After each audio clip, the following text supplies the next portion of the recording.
pandemic is affecting just about every industry imaginable. And the airline industry took maybe one of the biggest hits out there. No one wanted to travel. Tonight, 3 on Your Side's Gary Harper is back live out at Sky Harbor Airport. We're so happy to see you live in the newscast again. Good to see you, buddy. How are things starting to turn around now? Well, things are turning around. At least that's what analysts are hoping is going to happen. Of course, major airlines are hoping that there's going to be a big turnaround when it comes to an increase in air travel for 2021. Now, like you said, I'm live at Sky Harbor Airport. We're in Terminal 4. We're just across from American Airlines ticket counter. You can see some people checking in here.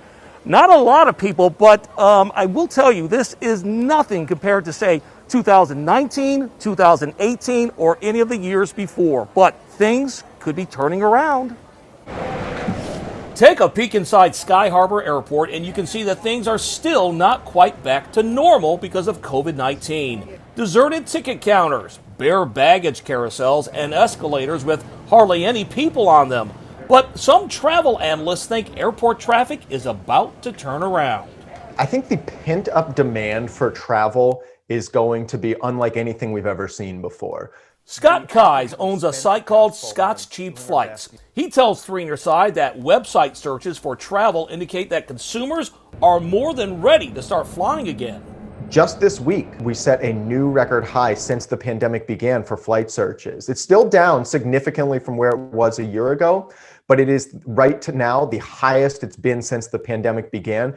While travel experts like Scott believe more passengers will begin flying, the numbers last year couldn't have been worse at Sky Harbor. In fact, more than 21 million travelers passed through Sky Harbor in 2020. That's a 53% drop from 2019, when more than 46 million people came through. But with the vaccination rolling out and many kids preparing to return to school, Scott is optimistic that air travel may finally return to normal. So we have the fact that people really are itching to get out, trying to fight this, sense of just being stuck inside, but also the fact that folks have saved a lot of money by not going out to the bars, by not going out to restaurants, by not taking the trips that we're used to taking.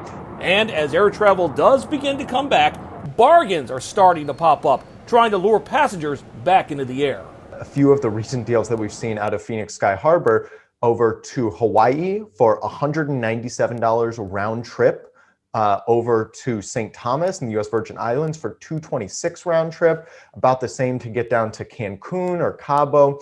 Again, fares that are extremely low, unlike we've seen in the past, but that I wouldn't necessarily expect will be available in May. But of course, supply and demand always comes into play. So as more people may choose to start flying, some of those deals will start to vanish. Now, airlines are apparently feeling very confident, you guys, about 2021. They are banking that travelers will, or at least the number of travelers will start increasing. And here's a little bit of good news. Just yesterday, Delta announced that they're bringing back 1,700 pilots. Those pilots were furloughed because of the pandemic and nobody, quite frankly, was traveling around here. But they are now bringing back those 1,700 pilots this month because they are expecting more people to start flying and some of these routes to start opening up again.